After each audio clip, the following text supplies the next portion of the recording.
Ça a été une année d'adaptabilité, clairement. Pour moi, c'est le mot. On a dû s'adapter, s'adapter, s'adapter, s'adapter. Surtout le premier confinement qui a vu l'arrêt d'une grande partie de nos activités, puisqu'on propose des parcours d'insertion par le travail, et par définition, le travail s'est arrêté. Soit les clients avaient peur de venir au début, soit ils n'avaient pas le droit de venir. On a fait du click and collect, on a aussi envoyé des colis à travers la France. En ce qui concerne la discothèque du Rex Club et plus généralement toutes les discothèques, c'est un véritable séisme, effectivement, puisque là, la perte totale du chiffre d'affaires est très significative dans ce secteur. Nous, on s'est retrouvés avec d'un coup une fréquentation multipliée par 3. La chose la plus difficile, ça a été de gérer le stress des salariés dans des locaux pas forcément adaptés, le stress des clients pour les mêmes raisons.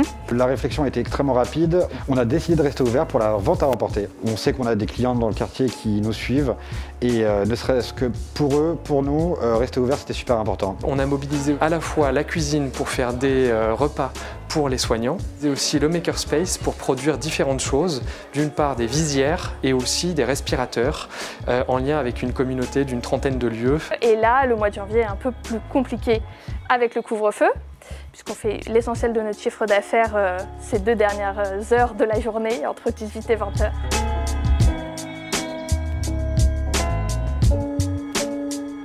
Le premier réflexe de la ville de Paris, et je crois que c'est la seule ville qui l'a fait dans tous nos magasins, ça a été de prendre de nos nouvelles, de nous demander si ça allait, si on s'en sortait et si on avait besoin d'aide. Il y a eu un vrai suivi, une vraie écoute, des vrais conseils et surtout des vraies initiatives et des vraies démarches. On ne pouvait pas s'en rendre compte avant, mais le fait d'être soutenu par sa ville, c'est quelque chose qui est moralement extrêmement important pour nous.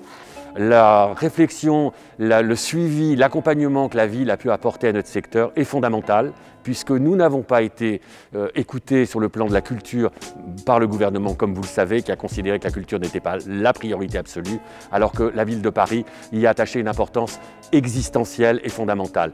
Au-delà de cette considération, l'aide de la ville, elle a été concrète pour ceux qui ont des liens, par exemple, immobilier ou à travers des droits de terrasse, etc. La ville a immédiatement aidé à neutraliser les charges fixes, les coûts que peuvent représenter ces postes. La mairie de Paris et la DRAC nous ont considérablement aidés dans l'obtention d'un prêt bancaire en nous accordant des subventions à hauteur de 10 000 € chacune. On a pu bénéficier d'une aide pour faire des travaux à la fois d'isolation sur la partie électrique et sur la gestion des déchets.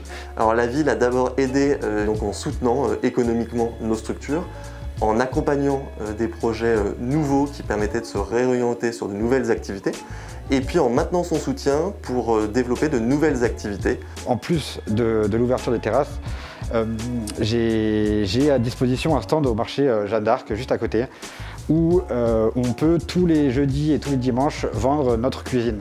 Autant pour les restaurants, ils ont eu vraiment cette très bonne idée des terrasses. Autant pour les hôtels, il n'y a pas eu vraiment d'idée magique. Donc on sent une vraie volonté d'aider, mais malheureusement, ils n'ont pas trouvé la pierre philosophale.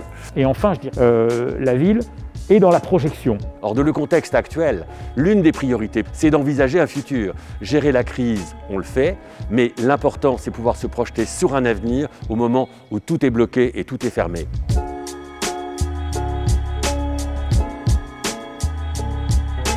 Clairement, le plus important pour nous, pour cette année, ça va être de survivre.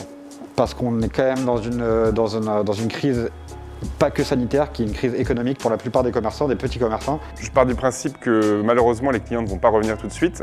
Donc notre point, c'est d'essayer d'investir pour l'avenir. On ne veut pas baisser les bras, on veut pas attendre que ça vienne, mais on n'a pas de baguette magique non plus. Pour le club et pour l'activité de nuit, comme un ensemble d'établissements, c'est une priorité absolue de pouvoir faire danser les gens cet été. Or, la ville de Paris nous soutient sur cette initiative. Il faut trouver des lieux, il faut que les protocoles sanitaires qui soient mis en place, qui sont performants, nous autorisent à faire chanter et danser tout le public jeune.